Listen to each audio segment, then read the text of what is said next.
All right, Grasshoppers, the 1 o'clock hour on Tuesday afternoon is back.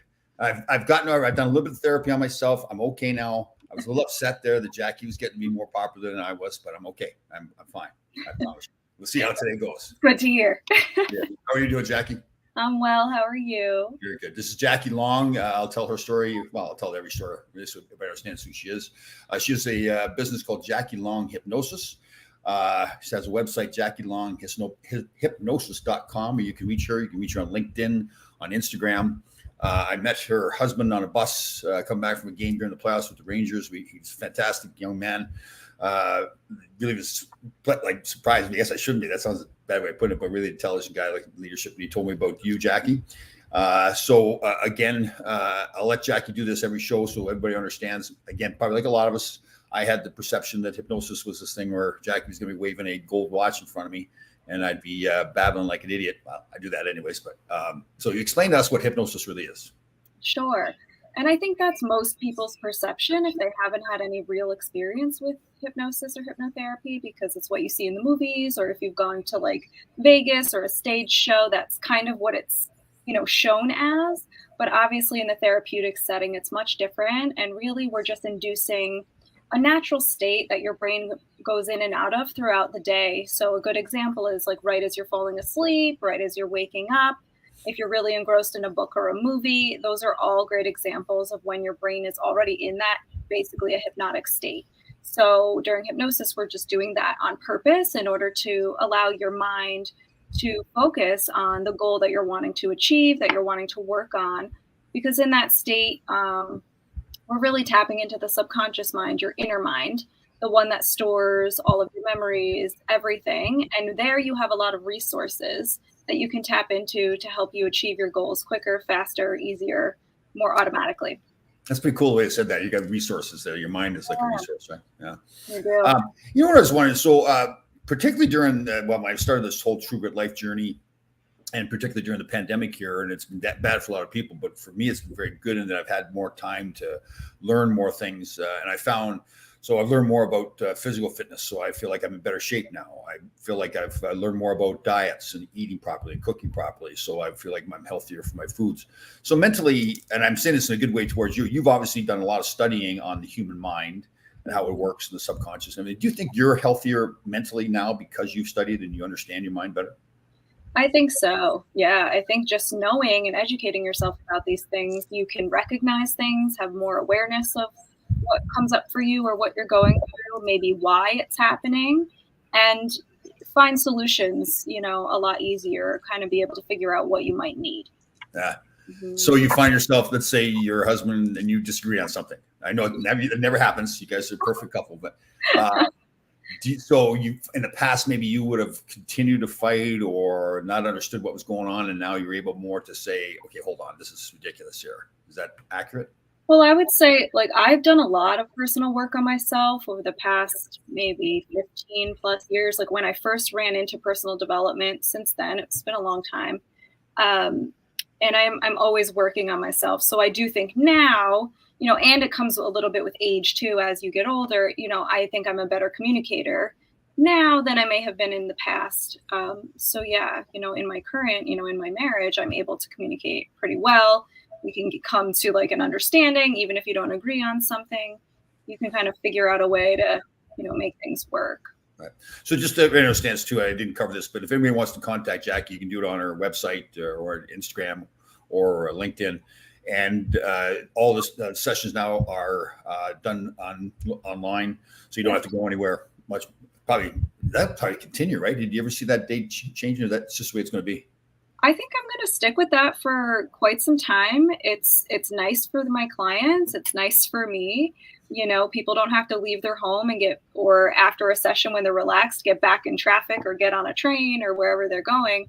And it allows me to help more people because I'm not bound by location. Yeah, that's true, right?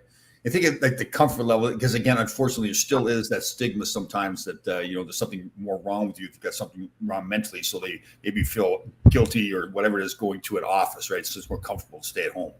Some people, it's, maybe that allows more protection of their privacy as well. So some people would be more comfortable with that. Yeah. Very cool. Very cool. All right. So then, like we talked, so physically you want to get stronger, you work out. You want to be healthier, you eat better foods. So mentally, it's really important now to really work on your mind. Even if you don't think there's something wrong with you, why not try to get stronger every day, correct? Oh, yeah. There doesn't need to be a problem or anything wrong. I think just as humans, the human experience can be difficult at times. And it's always helpful to find ways to tap into yourself, have calmer, relaxed states and times throughout the day because we live such busy lives. So it's always beneficial. Yeah. For me too, man. I did not realize up until like 5 years ago how little I was probably using my mind, how much more potential I had as a person, right?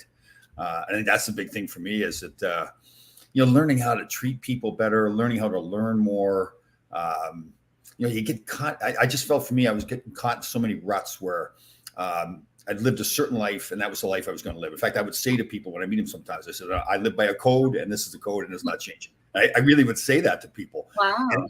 And I really thought that was the way a man was supposed to be. No, this is it, and I'm not changing. Now, you watch old John Wayne movies and stuff, and that's the way it is. And that's probably where I got a lot of that. But yeah, it's just not. You're just limiting yourself so much, right? Yeah, absolutely. Like there's always room for growth, room for change. I mean, keep what feels good and throw out the rest. Yeah, no kidding. Isn't that funny? And I think I said this to you before where I loved playing hockey. It was fantastic. That wouldn't change anything for the world. I was very fortunate and everything. But up until and there's still guys, and I don't blame guys. They're still kind of stuck in that hockey mentality, right? It's like they talk a certain way. You don't tell anybody you love anybody. You don't show emotions and all this kind of stuff. And you realize, man, you're missing out on it. But yeah. Well, it's so true. Like who you're around really affects how you become. Yeah. Mm-hmm. Here's somebody I haven't seen in a long time. It sounds like Terry Potter. Hello from New York City. Glad to see you, Tom. And a long time don't see you for a while on the ice. Oh, okay. Good to see you.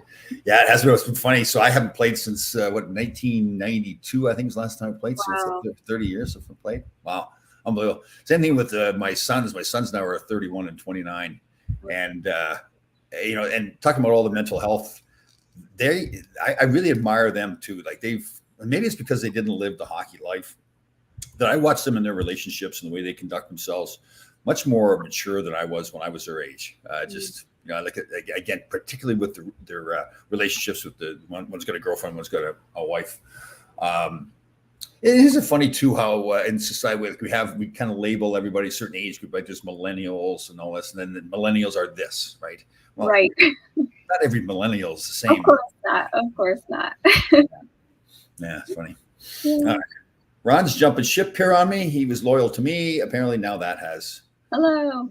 Ron's a good guy. He's our veteran up in Buffalo there. He was really, he's mentioned a few times to me how much he's got from you being on the show. So. That's good. Great. I'm glad to hear that. So is there any, it's kind of a weird question, but is this a seasonal business? Is around the holidays, is it worse for people that they? No, well, there's always trends, right? Like sometimes the holidays, it can be more triggering for people because they know they're going to be around their family. Maybe they need help setting boundaries or learning how to be around other people that set them off. So sometimes, and then it can be the opposite too, right? Like people are like, I'm going on vacation or I'm going to step back from therapy for a couple of weeks. So it really just depends on who's coming for what. Right. Yeah, that's true too. Yeah. That's interesting. So what are your plans for the summer? Get a little personal here. Get right in here. You travel very much? We like to travel, but we're not doing a ton of traveling this summer. Just a couple little like local trips, spend some time with friends, family, go to the beach, that kind of thing. Right. Yeah. Just so everybody knows too, Jackie will be a little busy. We won't need to explain why, but she will be a little busy for a few weeks. So we'll have a new guest on filling in for her. And what's her name again? It's my colleague, Kathleen. We went to hypnotherapy school together, and she lives in Canada, so she's Canadian like you. Right. She's out in the West Coast there with Larry Melnick. Yeah, and she's fabulous. She's super knowledgeable about hypnotherapy.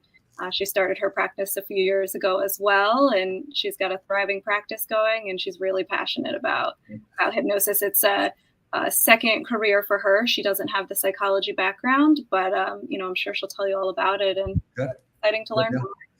Is there very like different people look at hypnosis different ways? Like you were taught the same way, but you got your version of how you style it?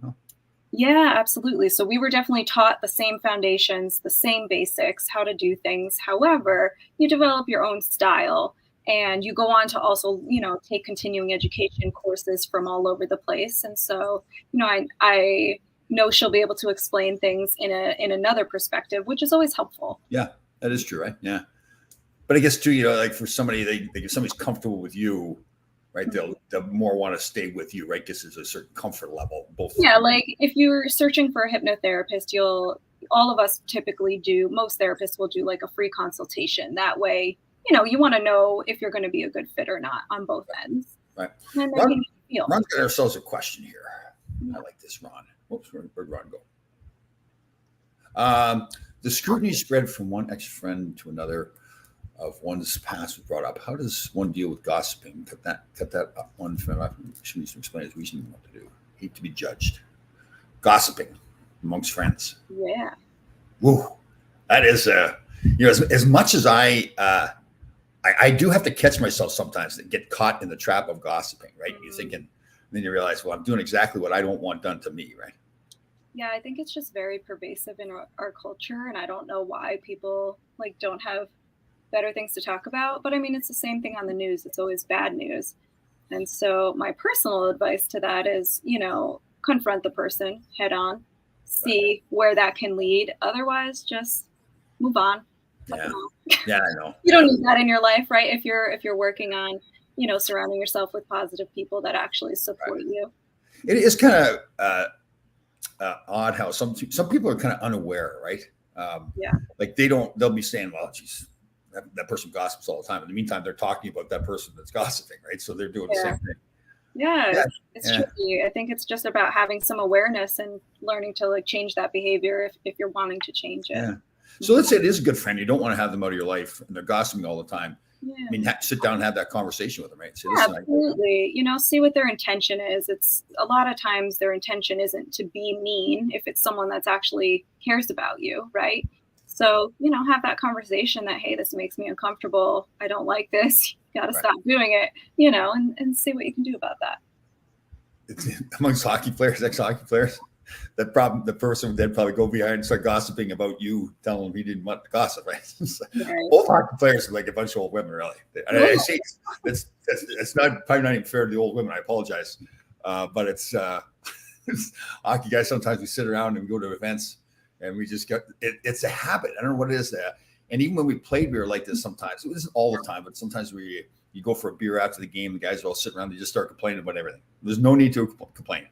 It's like this magic bus shows up. Yeah. I think it's like an easy way for people to find common ground. Yeah. It seems to be pervasive in the culture, but also our brain is already wired to judge things right off the bat because we're always looking for, our primitive brain is always looking for danger, for things that could be a threat. So right when we meet someone, we're judging them, right? We're looking, and it might be subconsciously even, but we're looking for signs or can I trust this person? What's their deal? What's their vibe? Let me get a read on them. And that's really a natural thing to keep ourselves safe, keep ourselves protected. But then obviously it can go into overdrive where we're maybe just being super judgmental of everyone or every situation. And so you have to kind of just have some awareness around that. Right. And can you train yourself to not be so judgmental? Yeah. Again, it just comes down to awareness and noticing when you're doing it and then asking yourself, is this really necessary to be, at this level of judgment? What's going on here? Right. And then that's the thing too. So when you're with a group of people or your peers and now everybody else starts complaining about one subject, it is difficult to really pull yourself away from that or else even stand up and say, listen, guys, you're wrong. I mean, I don't agree with this. I remember I did that one time. We were in the locker room scene and we were playing. A lot of times when the team isn't playing well, sometimes it's with the coaches, sometimes just the players. We'll all get together in the locker room and try to hash out, okay, what's the problem? Everybody go around the room, tell everybody what the problem is. And I remember this scene because it was this one person who was pretty influential in the locker room had made a statement. Then everybody else just seemed to pick up on that and gain steam. And I'm sitting there going, well, no, I don't agree with it. But as it was coming around the room, I'm thinking, well, just keep my mouth shut and agree, or do I say something? And I played in the league long enough that I was felt comfortable that I stood up and said something. And oh man, the stares I got, it was like throwing darts at me. It was, I bet. I mean, and that's a difficult situation to be in, for sure. Yeah, it is. Yeah. So I got to tell you, it did feel good though. I don't know. But again, then you probably have a whole bunch of people talking about me behind my back in that case too, right? It's one of those times where you have to decide, like, weigh the pros and cons. You know, is it worth it for me to be authentic to myself in this situation? Or is it something I can live with if I just don't engage, you know? Right. That is the difficult thing, right? Like even in your workplace, amongst your friends, particularly in the workplace, right? Imagine if you're working and you're the contrarian, and then all of a sudden, you hurt your career in some cases, right? Potentially. Yeah. Interesting. All right. We got a funny guy here. His name is Where My Chicken. So we make fun of him a little bit. He's a great guy, but he's, I guess he was in Kentucky Fried Chicken one time and somebody yelled at, "Where my chicken?" So I give him credit because we gave him a hard time and he didn't back down. He sticks with it. Like, sometimes people will get it going a little bit and they'll take away. Who needs hypnosis more in the NHL? Goal scorers, fighters, or general managers? Wow. Take it away, Tom. I don't know. All right. So goal scorers, I guess goal scorers need it because they're relied on to score goals. If they don't, they go through periods of time where they go into a slump. So they need, that self-confidence. So they'll need hypnosis. Fighters, definitely. There's not much fighting as much anymore because, you hear a lot of fighters after they've retired, they talk about the night before the game, how they couldn't sleep because they were so wound up that they've got to fight the tough guy on the other team. General managers, well, it's a pressure job. I mean, they've got to put a team together. So I guess they all kind of need. That's an interesting question. I guess they all could use hypnosis. I do think it's a great question. Thank you very much. But like you're talking, we could all use hypnosis, right? It doesn't mean that you have to have some problem. See, that's the big thing. I've learned a few things from you, but that's one of them I've learned that again, and I've got to put my money where my mouth is because I'm big on, again, going to the gym and eating properly. But I always talk about mental health. But I don't think I do enough for my mental health. I really don't. Really? Okay. Yeah. I mean, it's great for stress reduction. But you said you meditate, right? I don't do that enough. I get frustrated. So I had a fantastic couple in the gym I used to belong to. I first met him and I was judgmental. The guy had tattoos all over the place. Not that this guy's a real weirdo. But they are fantastic people. They'd gone through a lot of drug and alcohol problems in their past. And they went to get help at treatment centers that didn't work for them as much. And they went and kind of healed themselves. They're vegans now, a lot of meditation. And him and I got to be really good friends. I really admired them because they fought their way out of it. And they're all health nuts now and they're fantastic. But he was always telling me about meditation and how you would get to that kind of euphoric state there at some point. I think maybe we talked about this, but the first time I did it, I got to for 10 seconds. I was like, oh, it's unbelievable feeling. Yeah. But then when I went back to it, I wasn't patient. I just wanted to get to that again, right? I know. It's a process. And you meditate every day, don't you? I wouldn't say every day, but I try to most days. So do you use a guided meditation or do you do yourself? Yeah, I have one that I like. I typically prefer guided. Sometimes I'll just do my own and not put anything on, but I like guided. Yeah. And do you, every time you do it, do you get to that kind of euphoric state? No. No, I don't think it's realistic to think you always will, right? Unless you're super seasoned and practiced and you do this all the time. And, and it depends on what's going on that day for you and how much you can really get your mind to that calm state. Because like we covered last time, so in meditation, the idea is to work with the things that are in your mind, right? To help yourself with that's did I say meditation? No, meditation is the other way around. So meditation is to clear your mind, and hypnosis is to work with the stuff in your mind. Right. So meditation, then the guided meditation I had, remember saying over and over, don't try to stop the thoughts from coming into your mind. Yeah. Let them come in and let them go out, right? Exactly. Yeah. I like to picture them on a conveyor belt, and then leaving, right? Because if we're resisting them from coming in, they're just going to get stronger. You're going to have more thoughts. It's impossible to not have thoughts. It's just when we get to that place in meditation where we're not even thinking about it anymore, time goes by and we realize, wow, I wasn't thinking about anything. Right. That's obviously the goal, but it's okay if you can't get there every single time, But don't you kind of hypnotize yourself when you're meditating? It's a similar, you're going into a different brainwave state. you're just not focusing on a particular, you're not giving your subconscious mind positive suggestions to achieve, X, Y, and Z goals. Right. I know you probably, well, maybe you do know the answer to this. Like, how did somebody start hypnosis? Like, how did? Yeah, so it's actually been used for thousands of years, really, really long time ago. Ancient times really is when they discovered it, just like when they just, ancient Chinese medicine and all these other things that are now starting to come back because they have validity and they work, and we could probably use a lot of them in our current world. Yeah. Right. It's interesting though. I guess there wouldn't be just like a start date. I mean, people maybe evolve into it, right? Right. Like people started using it because way back in the day, they didn't have, anesthesia or medications for surgeries. And they would basically, use hypnosis to help people numb the body, certain areas of the body so they could operate or do certain procedures. Me too. Yeah. Wow. Yeah. We actually saw some amazing videos in school, like even up to 150 years ago, where people are getting surgeries, without anesthesia and are experiencing no pain. So it is possible. And I know it is used today very rarely. If someone is like allergic to anesthesia and they need a life-saving procedure, this is your only other option, basically. Wow. So it's amazing how we're learning about the mind and everything, right? Like there's so much untapped stuff.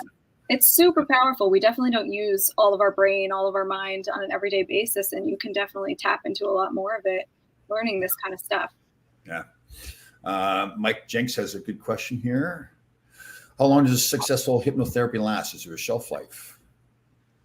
Case by case. So yeah, there's no shelf life. If you engage in hypnotherapy and do what you have to do and work together with your therapist and do the work, I always tell prospective clients, usually around 6 sessions is what I tell most people, between 6 and 12, depending on their issue, right? Depending on how much stuff is there that we want to, clear up. And after that, you're good to go. It's not meant to be years and years and years of therapy. It's meant to be a targeted short-term therapy that has long-lasting effects, lifetime effects. Right. But like anything else, the more you maintain yourself mentally, with meditation and healthy thoughts and all that kind of stuff, the better chance you're going to have that it's absolutely. Which is why I give my clients audios to listen to reinforce those thoughts, to create the new habit. Because if you start thinking what you were thinking before, your negative thoughts, you're just going to go back to living in that reality, right? We need to change it over completely to the new. Yeah, that's right. When people come to me and they want to lose weight or get into shape, I don't like to have them on like a 6-week diet or something like that. I just feel like you want to lose 20 pounds. Okay, we're going to, in 6 weeks, you're going to lose 20 pounds. Then what do you do after that? It's a changing of the lifestyle, right? Absolutely. Yeah. You have to be committed to really making that change and putting in the work and not just thinking like, oh, I'm just going to do this quick thing and then I'll be all set and I don't have to do anything else. Yeah. Yeah. And that is true, right? I mean, you really do have to say, okay, I want to be a better person. I want to love myself more, right? Yeah. Yeah. And see, for now, like you've done it, I've done it, and now you see the benefits from it. I guess it is more difficult for somebody that hasn't gone through it. They're going to say, those guys are a bunch of kooks or something. There's so many different things out there and you have to find what works for you. Yeah. There's a lot of different modalities that are helpful. Everyone's different. You got to find the right fit for you. Yeah. Again, this is Jackie Long, Jackie Long Hypnosis. Her website is JackieLongHypnosis.com. You can see her on Instagram and on LinkedIn. Contact her, and all the sessions are done virtually, so we help a lot. I've learned a ton. I'll tell you, one of the biggest things that just caught me when you talked about the subconscious mind. I was like, wow, and how it's actually. Because I was kind of joking where I thought like I was a jerk all the time because I was thinking back to things in the past and that made me rack, but that's how it's supposed to work, right? The subconscious mind is super powerful. And basically from the ages of 0 to 7, all of your programming is set up for pretty much your whole life because you're really suggestible as a small child because you're looking up to authority figures. So anything said to you by an authority figure goes right into your subconscious mind. You don't have like a filter to filter out and decide, hey, do I want to take on this belief or don't I? You just take it on because you don't have that filter when you're young and everyone's an authority figure to you, right? An older sibling, parents, teachers, whoever. And you have a lot of high emotions going on. So whenever you pair a situation with an authority figure or a high emotion or repetition, you're creating this belief gets formed in your subconscious mind, and that runs automatically for you. Oh. So, and that can be a good thing, a bad thing, a neutral thing. Maybe, for example, if you grew up in a household where money was scarce, or you always heard your parents say negative statements about money, then you may have negative programming around money. And then people grow up and they wonder to themselves, man, why do I always have this problem over and over, no matter what I do? And it's because of that subconscious program running in the background of your mind. And it's never going to change until that program is changed, Oh. And you have to go in and change that. Yeah. So something like racism, let's say. I mean, a child isn't born racist. Correct. So it's from 0 to 7. That's very interesting. I didn't know that stats. From 0 to 7, that's where the bulk of your training for your. That's the bulk. That's the bulk, because you do not have that critical factor, that critical thinking to say, I don't want to take on this belief, right? 0 to 7, you don't have that ability. So everything's just going in. And that's why they say little kids are like sponges, and you can learn second languages easily and all of that stuff, because your mind is just, your brain is just taking everything in. Wow. So really, yes, who's around you, your environment can really form a child. Yeah. So if they are hearing racist statements or they're in that kind of environment, they may grow up with those subconscious beliefs until something may come along to change that, and experience a realization and awareness, a newer, stronger emotional experience occurs where they realize, hey, let me take a look at this belief. Is this something I want to keep carrying with me? Let me look at this and change this. Right. That's interesting for parents to know that, right? I mean, those years from 0 to 7, you're forming the child. So the way you're acting, your child is watching you act that way. And that's what the habits are picking up, right? 100%. That's why always, of course you want to be careful what you're saying to your kids, but more, who are you being, right? Because kids pick up on who you are. You have to set a good example. Yeah. Wow. You think of, Harold to say it this way, but so many people out there, they're maybe young people themselves, and they don't know any better. And they're acting, drinking or smoking or drugs or whatever they're doing around their kids. Yeah. Wow. Yeah, it's tough. And at the same time, nobody's perfect, right? You can't worry about being perfect, and you just do the best you can. Yeah. Yeah. But be aware that, okay, you're responsible for this child, for the small person. And here's a good question. 0 to 7 is a Freudian theory. Did Freud recognize hypnosis? So Freud, I don't remember if he really used hypnosis much. He had a lot of weird theories that I don't particularly subscribe to. Oh, okay. Yeah. Yeah. But he's definitely really talked about a lot, in studying psychology and stuff. Right. Well, that's really got me intrigued there, that 0 to 7 stat. I just didn't, I guess it just kind of made sense, but the way you put it, it's like, yes, you're forming this child's brain. Right? Yeah, it has to do with your brain development. If you don't have that filter, then a lot of this is going in. And it's not to say you can't, subconscious beliefs can't be created later in life, because they totally can. Just 0 to 7 is really that foundation of some very core beliefs tend to happen at that time. So in a case where maybe a 3-year-old's father just leaves the family, and it's a little girl, does she now have an opinion growing up? Then in all likelihood, she'll have an opinion growing up that not to trust men, or the men are going to leave. Is that most likely, but not necessarily. So it really depends on what occurred emotionally in that exact situation, what was said to her by other authority figures around her, right? If, let's say, the mom was really fantastic and was able to control the narrative and pump her up with all these, positive messages, and have other examples of men she could trust in her life, then she may not form that belief. Yeah. I saw Denzel Washington getting interviewed one time about racism or crime amongst blacks, I guess was more about it. Mm-hmm. He talked about how he grew up in Mount Vernon, I think it was, and he had a father in his home.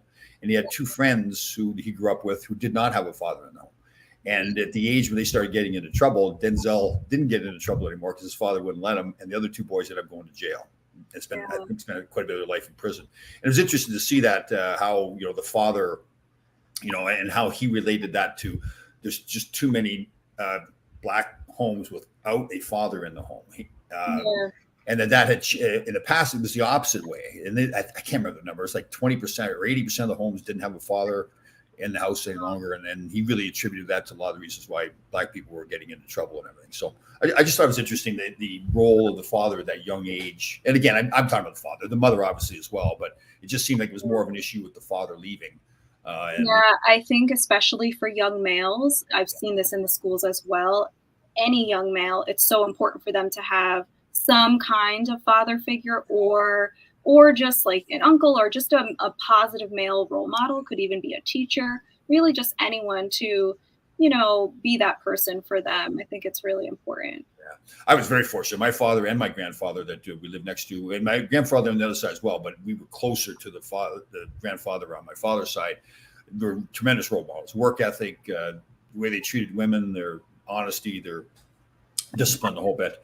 And I had some great coaches growing up playing lacrosse and hockey as well. So I really do look back more and realize, wow, I really had people that, both were there to love me and take care of me, but also push me and be hard on me too. It wasn't just always, well, poor little Tommy. It was sometimes like I had a junior coach, and it was at a really important age, probably like 14 years old. And we used to do these breakout drills and practice all the time. And I was a defenseman. That would be something that was very important in my career. And he saw that, and I was kind of a little lazy doing this. Where every Wednesday we had practice, and it seemed like he would yell at me for the whole time to do it properly. I would get like feeling like sick to my stomach. And then, I was like, oh God, here comes this drill again. He's going to be up. But you know what? He forced me to do it properly. And it just made a huge difference in my life. And particularly in hockey, but also the way I live my life too, like to do it the right way. Yeah, you can learn a lot from sports for sure. Yeah, totally. Yeah, like even at the pro level, I've told this story many times. Herb Brooks, who coached the 80 Olympic team, won the gold medal, coached us for 4 years here. And if we had a bad practice or we're passing the puck hard enough, whatever, he'd stop and he'd get mad. He'd go like, passes come from the heart. Like he'd really force you to do it. And I really feel like he meant that about life too. That if you're going to do something, go all in. Yeah. So coaches out there, coaches, parents, play a huge role. Okay, one more question here from Mike, and then we'll let Jackie go. What does Jackie think of Mad Russian, the hypnotherapist for many years about quit smoking? I've never heard of that. I feel like I've heard of the Mad Russian, but I don't know a ton about this person. Mad Russian. So the theory is, I guess he helps people quit smoking, but you can do the same thing with your hypnosis, right? Yeah. Yeah, I don't know this person's like tactics, but yeah, you can use hypnosis to quit smoking for sure. There's a lot of hypnotherapists who specialize in just that, because it is like a whole, it's a whole thing. You can really specialize in just quit smoking. What's your nationality? Me, I'm Italian and Portuguese. You're the Mad Italian. You're the Mad Russian. You're the Mad Italian from now on. Yeah. Okay. That's what we call you. It's your nickname. All right. Well, great to see you again. Thank you very much. Again, everybody, it's Jackie Long, hypnosis.com. That is her website. You can get her on Instagram, on LinkedIn. And again, everything's done virtually here online, so it's easy for you. Fantastic stuff. We've learned a lot. Again, Jackie, thank you very much. Good to see you again. Thank you. Take care, everybody.